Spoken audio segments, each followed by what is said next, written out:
Hello friends, दीप academy मॅथमध्ये सर्वांचं स्वागत.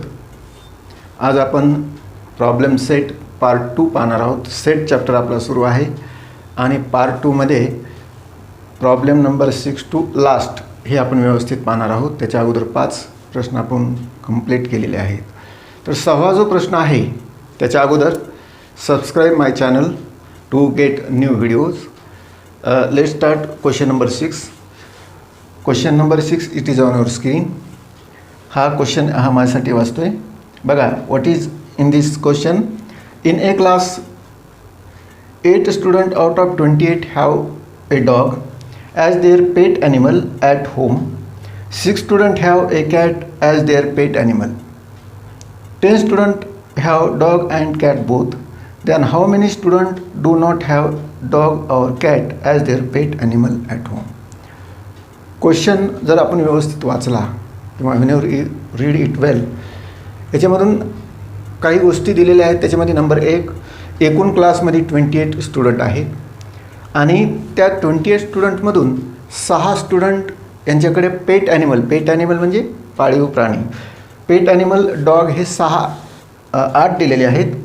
6 स्टुडंटकडे cat आहे आणि 10 स्टुडंट यांच्याकडे डॉगही आहे आणि कॅटही आहे. तर आपल्याला प्रश्न विचारलेला आहे, how many student do not have a dog or cat as their pet animal. म्हणजे ज्या मुलांकडे कॅट आणि डॉग दोन्हीही नाही आहे असे स्टुडंट किती आहेत, असा हा प्रश्न आहे. तर आपण सुरुवातीला कन्सिडर करूया. A is the student having only dog their pet animal. B student having only cat their pet animal. A intersection B, student having both dog and cat their pet animal. A union B, student having either dog or cat their pet animal. याच्यामध्ये एकूण आपल्याला काय दिलेलं आहे? Number of student. म्हणजे आपल्याला U ची value दिलेली 28. ओके, याला नंबर ऑफ U असं लिहिलं तरी चालेल. नंबर ऑफ यू किती दिलेले? 28. Number of A intersection B. A intersection B कशासाठी सेट वापरतो आपण? Student having both dog and cat their pet animal. Dog आणि कॅट हे दोन्ही असणारे इंटरसेक्शन हे किती आहेत? तर ते आपल्याला दिलेले 10. आता प्रश्न आहे, फक्त डॉग असणारे मुलं 8 आहेत आणि डॉग आणि कॅट असणारे पण 10 आहेत. तर नंबर ऑफ ए बघा, नंबर ऑफ ए म्हणजे काय केलेलं आहे आपण? डॉग असणारे मुलं हे कसे काढता येतील? हे 8 फक्त डॉग वगैरे असणारे आणि डॉग आणि कॅट हे दोन्हीमध्ये असणारे सुद्धा डॉग असणारे मुलं आहेत. तर इट इज +10 = 18. ओके, त्याच्यानंतर नंबर ऑफ बी आपल्याला तसंच काढता येईल. What is number of B? Number of B is student having only cat their pet animal. तर ते आहेत 6 + 10 = 16. आपल्याला ए युनियन बी याचा नंबर फाइंड करायचा आहे. Number of A union B = what? A union B काय असतं? तर ते either dog or either cat having their pet animal. आता आपल्याला याच्या अगोदर बऱ्याच वेळा ह्या आपण प्रॉब्लेम्समध्ये फॉर्म्युले वापरलेले आहेत. कोणता? इथल्या we have number of A union B = number of A plus number of B minus number of A intersection B. हा फॉर्म्युला आपल्याला ऑलरेडी आपण बरेच प्रॉब्लेम याच्यावर सॉल्व केलेले आहेत. आता याच्यामध्ये आपण ज्या व्हॅल्यू आपल्याला दिलेल्या आहेत त्या पुट करूया. Number of A union B = number of A it is 18, number of B it is 16 minus number of A intersection B it is given 10. तर काय येईल बघा? Number of A union B = 434 - 10. Number of A union B equal to 24. 34 minus 10 it is 24. हे 24 काय आहे की ज्या मुलांकडे डॉग किंवा कॅट आहे असे जे मुलं आहेत ते किती आहेत 24. तर आपण त्याला लिहूया student having 24 student having students having dog and cat, their pet animal. आता आपल्याला प्रश्न काय विचारलेला आहे. प्रश्न आहे how many student do not have a dog or cat. म्हणजे स्टुडंट आपल्याला एकूण असे काढायचे आहेत की त्यांच्याकडे डॉगही नाही आहे आणि कॅटही नाही आहे. तर ते कसे काढणार. तर ते आपल्याला असे काढता येतील number of student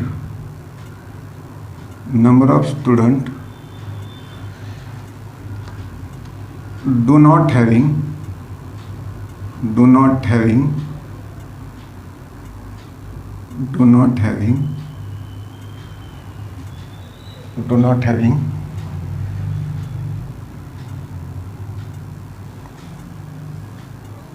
dog or cat, their pet animal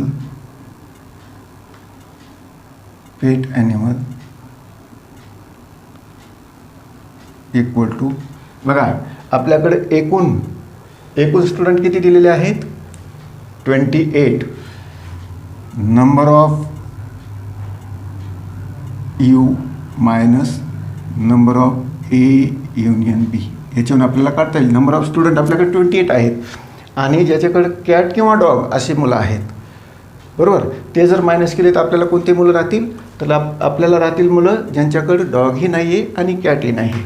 तर ते आपल्याला असं काढता येईल 28 मायनस 24 देअरफॉर इट इज 4. तर 4 मुलांकडे डॉगही त्याचा पेट ॲनिमल नाही आहे आणि कॅटही नाही आहे. तर अशा पद्धतीनं आपल्याला हा प्रॉब्लेम सॉल्व करावा लागेल. ठीक आहे. Coming to the next question. Now coming to the problem number 7. What is the problem number 7. Represent the union of 2 sets by Venn diagram for each of the following. 2 questions आपल्याला दिलेले आहेत आणि त्याच्यामध्ये ए set दिलेला आहे. पहिल्या क्वेश्चनमध्ये ए set दिलेला आहे, बी सेट दिलेला आहे. त्याचा आपल्याला ए युनियन त्यांनी सांगितलेलं आहे युनियन सेट तयार करायचे आहेत आणि बाय व्हेन डायग्रामनं सुद्धा आपल्याला ते रिप्रेझेंट करायचे आहेत. तर बघूया पहिलं जे आहे त्याचं सोल्युशन. ए सेट दिलेला आहे 3 4 5 7. बी सेट दिलेला आहे 1 4 8. करेक्ट आहे का ते मी पाहून घेतो. 1 4 8 बी सेट. ओके. आता सोल्युशनमध्ये ए युनियन बी हा सेट आपल्याला तयार करावा लागेल. बघा याच्यामध्ये 3 4 4 याच्यात आहे, याच्यात पण आहे. एकदाच लिहायचा असतो 4 5 7 8. हा झाला ए युनियन बी. ठीक आहे. ए युनियन बीचं आपल्याला काय करायचं आहे आता रिप्रेझेंट बाय व्हेन डायग्राम. इथं मी लिहितो बाय व्हेन डायग्राम. फार सोपं आहे. बघा आता या ठिकाणी मी ऑलरेडी हे सेट व्हेन डायग्रामचे प्लॉट केलेले आहेत. तर त्याच्यामध्ये हा सेट ए असेल. पहिला जो सेट आहे तो ए आणि हा दुसरा बी. याच्यामध्ये हे जे ए युनियन बी आहे ते आपल्याला त्यात फिल करायचे. पण आपण इकडे जर लक्ष द्या 4 आणि 4 हे दोन्ही सेटमध्ये आपल्याला आहे. म्हणजे ते आपल्याला या ठिकाणी मार्क करावं लागेल कारण दोन्ही सेटमध्ये आहे. इंटरसेक्शन त्याच्यामध्ये ते मार्क करावं लागेल. आणि आता ए सेट जे आहे ते पूर्ण करायचं आपल्याला 3 5 7. Okay. This is all about A set. Now what is A बी.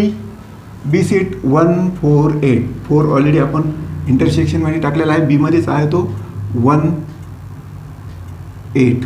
ठीक आहे. तर हे झालं बाय व्हेन डायग्रामनं रिप्रेझेंटेशन. याला आपण थोडंसं शेडेड पोर्शन केला तरी चालेल.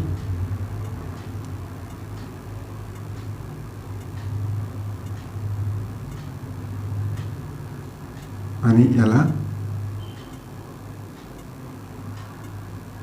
हॉरिझॉन्टल, याला व्हर्टिकल लाईन्स आपण तयार करतोय. तर हे झाले बाय व्हेन डायग्राम. आता coming to the question number 2. Same या ठिकाणी पी सेट दिलेला आहे ABCEF आणि क्यू सेट दिलेला आहे LMNEB. ओके. आता याचं आपल्याला काय तयार करायचं आहे, युनियन. सोल्युशनमध्ये लिहूया P union Q. P union Q हा सेट तयार करूया अगोदर. A B C E, इथं आहे E, इथे पण आहे E. त्याच्यानंतर F, त्याच्यानंतर याच्यातील जे एलिमेंट आहेत L M N. ठीक आहे. E आणि B ऑलरेडी आपण मार्क केलेला आहे, तो एलिमेंट इथे घेतलेला आहे. जर रिपिटेशन असेल तर आपल्याला ते रिपिटेशन करायचं नाही. तर हा कंप्लीट P युनियन Q हा सेट तयार झाला. आपल्याला आता हा सेट बाय व्हेन डायग्रामनं रिप्रेझेंट करता येईल. मी या ठिकाणी लिहितो बाय व्हेन डायग्राम. बघा इकडे.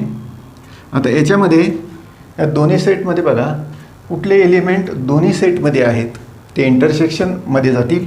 या ठिकाणी बघा E, या ठिकाणी E आहे, B या ठिकाणी B आहे.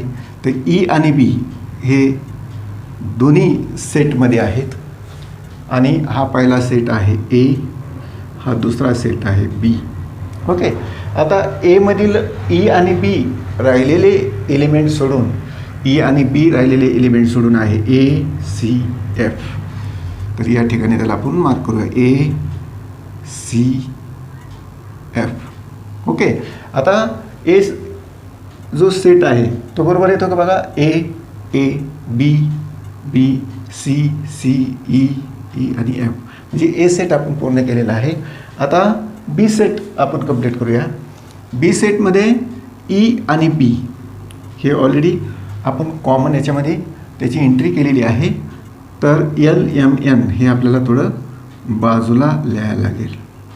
तर या पद्धतीनं व्हेन डायग्रामनं आपण हा सेट P युनियन Q हा सेट आपण रिप्रेझेंट केलेला आहे. याला पण आपण थोडंसं मार्क करूया. या ठिकाणी आपण हॉरिझॉन्टल, याला व्हर्टिकल करूया. नाही केलं तरी चालेल. ठीक आहे. तर अशा पद्धतीने हे आपल्याला व्हेन डायग्रामनं जे सेट आपण युनियन तयार केलेले A युनियन B सेट तयार केला तो व्हेन डायग्रामनं दाखवला. P युनियन Q हा सेट तयार केला तो व्हेन डायग्रामनं दाखवला. तर अशा पद्धतीने आपल्याला हे रिप्रेझेंट करता येतात. ठीक आहे. तर coming to the question number 8. Question 7मधील थर्ड क्वेश्चन्स बॅलन्स आहे. त्याच्यानंतर आपण 8 क्वेश्चन सॉल्व करूया. Third question is like this. X is the set of X such that X is a prime number between 80 and 100. Y हा set दिलेला आहे, हा आहे Y is the set of Y such that Y is an odd number between 90 and 100. बघा आता आपल्याला पहिले X हा सेट तयार करावा लागेल, Y हा सेट तयार करावा लागेल आणि त्याचं युनियन आपल्याला घ्यायला लागेल. बरोबर. तर बघा X सेट तयार करतोय. X सेट कसा असेल, X सेट बघा X is the set of X such that X is a prime number between 80 and 100. 80 नंतर 100पर्यंत प्राईम नंबर किती आहेत? तर त्याच्यामध्ये पहिला 83 हा एक असेल प्राईम नंबर, म्हणजे डिव्हिजन नसणारे 83. त्याच्यानंतर 89 आणि त्याच्यानंतर प्राईम नंबर असणारा 91 होत नाही, 93 होत नाही, 94 होत नाही, 95 होत नाही, 96 नाही, 97. It is a X. X हा सेट तयार झालेला आहे. आता वाय सेट तयार करू. Y is the set. Y set काय आहे? Y is the set of Y such that X Y is an odd number between 90 and 100. 90 आणि 100 याच्यामधील ऑड नंबर्स किती आहेत? तर ऑड नंबर असतील 91, 93, 95, 97, 99. 99 हा पण ऑड नंबर आहे.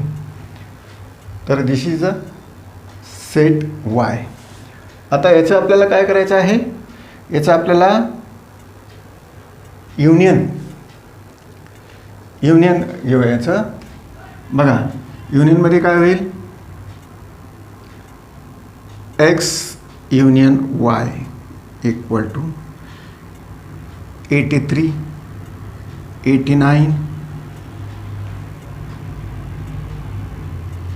91, 93, 95, 97, 99. या ठिकाणी 97 यात पण आहे. ठीक आहे, फक्त 97 या ठिकाणी एकदाच येईल. तर it is x union Y. हे आपल्याला वेन डायग्रामनं काय करायचं आहे? रिप्रेझेंट करायचं आहे. हा सेट ए असेल, हा सेट बी असेल. या ठिकाणी येतो वेन बाय वेन डायग्राम असं लिहिलं तरी चालेल. वेन डायग्राम बघा, याच्यामध्ये 97 हे दोन्ही सेटमध्ये आपल्याला दिसते. त्याच्यामुळं आपण त्याला इथं इंटरसेक्शनमध्ये टाकूया. आणि राहिलेले जे वाय जे या ठिकाणी हे सेट एक्समध्ये दिलेलं आहे, एक्स आणि हा असेल Y. It is not a और बी. ओके. एक्स सेटमध्ये काय? 83 या ठिकाणी मार्क करूया. 83, 97 ऑलरेडी आपण प्लॉट केलेला आहे तो element. 89. Okay. Now fill Y set. Y set काय? 91, 93, 95, 97 ऑलरेडी आहे. 99. This is a representation by Venn diagram. Okay, so this is all about the question number 3. Now coming to the question number 8. Question number 8 read करतोय मी. Write the subset relation between the following set. Set दिलेले आहेत. Set X हा set दिलेला आहे. Set of all quadrilateral. Quadrilateral हा set आहे x. एक्सनं तो represent केलेला आहे. वाय हा सेट आहे. Y is the set of all rhombus. S is the set of all square. T is the set of all parallelogram and V is the set of all rectangle. Me answer mark केलेले आहेत. फार सोपं. बघा, x हा जो set आहे तो all quadrilaterals आहे. म्हणजे जे बाकीचे आपल्याला रोम्बस दिलेला आहे, स्क्वेअर दिलेला आहे, पॅरलोग्राम दिलेला आहे, ते सर्व सबसेट असतील एक्सचे. म्हणून या ठिकाणी मी काय केलं आहे? वाय काय आहे? Y is rhombus. Y S T V हे जे बाकीचे रोम्बस आहे, रेक्टँगल आहे, पॅरलोग्राम आहे, स्क्वेअर आहे, हे सर्व सबसेट असतील एक्सचे. म्हणून बघा, आणि एक्स काय आहे? Quadrilateral. Y is the subset of x. S is the subset of X T is the subset of x, V is the subset of x. त्याच्यानंतर वाय काय आहे? Y subset of all rhombus, set of all rhombus, आणि तो Y is the subset of T. What is the T? It is a parallelogram. हे एक relation तुम्हाला लक्षात ठेवावं लागेल. त्याच्यानंतर व्ही हे ऑलरेडी झालेलं आहे. V is the subset of x, V is subset of T. बघा टी काय आहे? ऑल पॅरलोग्राम, आणि व्ही काय आहे? रेक्टँगल्स. त्यांच्यामध्ये बी रिलेशन्स आहे, म्हणून V is the subset of T. हे आपल्याला थोडंसं लक्षात ठेवावं लागेल. आणि हे जे क्वाड्रिलॅटरल्स आहेत, बरोबर, याचं जे रिलेशन्स आहे ते थोडंसं तुम्हाला अभ्यासावं लागेल. तर coming to the next question. Now coming to the question 9. What is the question 9? If M is any set then write M union Q and M intersection it is phi, M union phi and M intersection phi. Phi it is a empty set. तर आपण एक example घेऊया. Under solution you write like this. Let M is the set 1 2 3 4 5. Okay, this is the M is any set. आपण काय घेतलेलं आहे? 1 2 3 4 5 हा set consider केलेला आहे. आणि five is empty set. Okay, दोन्ही सेट आपल्याकडे आहेत. फाय हा एम्प्टी आहे आणि एम आपण 1 2 3 4 5 घेतलेला आहे. आता आपल्याला काय करायचं? एम युनियन फाय आणि एम इंटरसेक्शन फाय हे दोन सेट तयार करायचे. बघूया काय होतं आहे. M union phi equal to, बघा या दोघांचं युनियन घ्यायचं आहे. तर हे काय होईल? 1 2 3 4 5 याचं आपल्याला युनियन घ्यायचं आहे. तर हे काय होईल? It is five. या दोघांचं युनियन काय होतं आहे? या दोघांचं युनियन तर ते असं होईल M union phi equal to 1 2 3 4 5. Okay, या दोघांचं युनियन जर घेतलं एम युनियन फाय तर तो कंप्लीट 1 2 3 4 5 म्हणजेच M union phi is nothing but M. हा एम जशाच तसा सेट राहील. आता आपण काय करूया?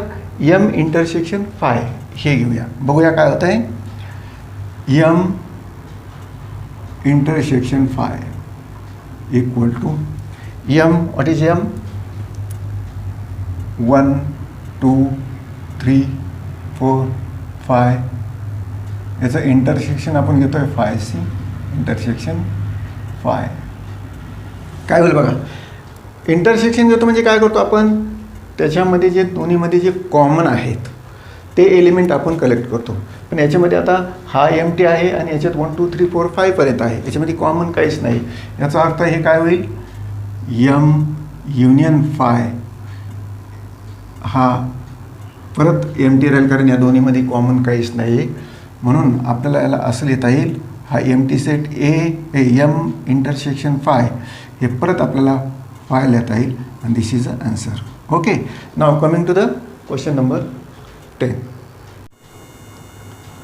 नाव coming to the question number 10. अतिशय सोपा प्रश्न आहे. Observe the Venn diagram and write the set U A B, A union B and A intersection B. It is very easy questions. आपल्याला वेन डायग्राम प्रोव्हाइड केलेली आहे. त्या डायग्रामच्या सहाय्याने आपल्याला हे सेट लिहायचे आहेत. तर बघा, सोल्युशन हा पूर्ण क्वेश्चन आहे. आता याचे आपल्याला सेट तयार करायचे आहेत. तर बघा, या ठिकाणी आपल्याला युनिव्हर्सल सेट हा पूर्ण ह्या रेक्टँगलमध्ये जेवढे काय फिगर्स तुम्हाला दिसतात, it is a universal set. तर त्याला आपण मार्क यू न करतो. यू हा सेट तयार होईल. बघा, पहिला ए सेट एंटर करूया. 1 2 3 5 7 हा ए कंप्लीट झाला. त्याच्यानंतर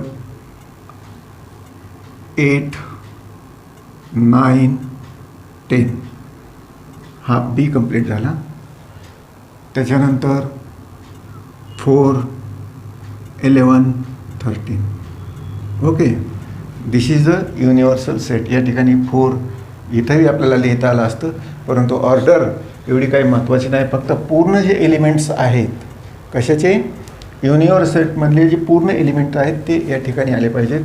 तर आपण काउंट करूया. 1, 2, 3, 4, 5, 6, 7, 8, 9, 10, 11. 1, 2, 3, 4, 5, 6, 7, 8, 9, 10, 11. तर पूर्ण एलिमेंट आपण युनिव्हर्सल सेटमध्ये फिल केलेले आहेत. ते एलिमेंट जे आहेत ते आपण पुट केलेले आहेत. आता हा झाला यू सेट. ठीक आहे. आता आपल्याला ए सेट लिहायचा आहे. तर ए सेट हा असा तयार होईल.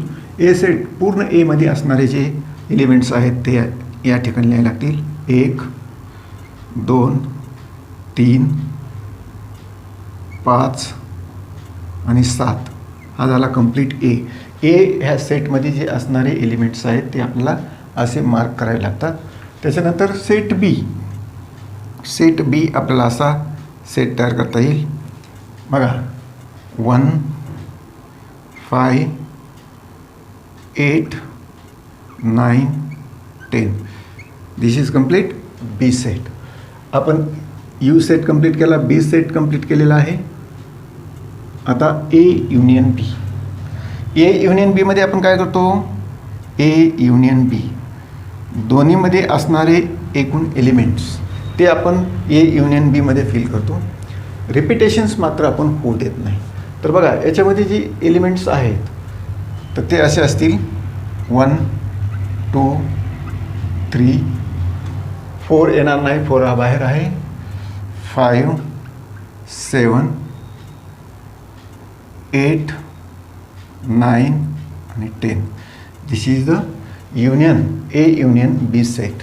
लक्षात आलं की ए सेट आणि बी सेट याच्यामध्ये जेवढे काही एलिमेंट्स आहेत ते आपण ए युनियन बीमध्ये मार्क करतो. रिपिटेशन्स मात्र आपण होऊ देत नाहीत. ठीक आहे. तर बघा, आता शेवटचा जो आहे हा आपण कंप्लीट केलेला. आता शेवटचा ए इंटरसेक्शन बी. ए इंटरसेक्शन बी म्हणजे काय असतं, ए इंटरसेक्शन बी म्हणजे ए आणि बी मध्ये जे कॉमन एलिमेंट आहेत ते आपल्याला लिहायला लागतात. म्हणजेच ए इंटरसेक्शन बी हा सेट आपल्याला या ठिकाणी फिगरमध्ये वेन डायग्राममध्ये क्लिअर आपल्याला 1 आणि 5 हे ए आणि बी सेटमध्ये कॉमन असणारे एलिमेंट्स आहेत. तर ते आपल्याला या ठिकाणी असे मार्क करावे लागतील. 1 and 5. This is the A intersection B set. अतिशय सोपं आहे. वेन डायग्रामवरून आपल्याला हे सेट तयार करावे लागतील लिस्टिंग मेथडमध्ये. बरोबर. आता लिस्टिंग मेथडवरून आपल्याला वेन डायग्रामचेही आपण याच्या आतवर प्रश्न सोडवलेले आहेत. म्हणजे हे फार सोपे प्रश्न आहेत. प्रॅक्टिस केल्यानंतर आणखी आपल्याला चांगल्या पद्धतीने ते जमतील. Now coming to the question number next. Now coming to the problem number 11. असे प्रॉब्लेम्स आपण बरेच सोडवलेले आहेत. याच्यामध्ये काय काय दिलेलं आहे बघा. If number of A equal to 7, number of B equal to 13, number of A intersection it is given 4, then find number of A union, number of A union B. हा फॉर्म्युला आपण बऱ्याच वेळेस यूज केलेला आहे. काय formula आहे तो, सोल्युशनमध्ये हा फॉर्म्युला लिहूया. We have number of A union B, number of A union B equal to number of A plus number of B minus number of A intersection B. हा फॉर्म्युला आपण बऱ्याच प्रॉब्लेममध्ये वापरलेला आहे. आता याच्यामध्ये या ज्या व्हॅल्यू दिलेल्या आहेत त्या पुट करणे. फाइंड काय करायचं आहे, A union B. Look here, number of A union B we want to find this, so you keep as it is. Number of A union B equal to, what is the number of A here, it is given 7, number of B it is given 13, minus number of A intersection B it is given 4. So make the calculation here. A union B equal to 7 plus 13 is 20, minus 4, number of A union B equal to 16. This is the answer of number of A union B equal to 16. Okay, this is all about your problem set. First आपण व्यवस्थित हा complete केलेला आहे. तुम्हाला जर याचे काही queries असतील तर प्लीज कमेंट मी, मेसेज मी. अभ्यास करा. Wish you all the best. Next जो चॅप्टर आहे तो लवकरच अपलोड होईल. Wish you all the best.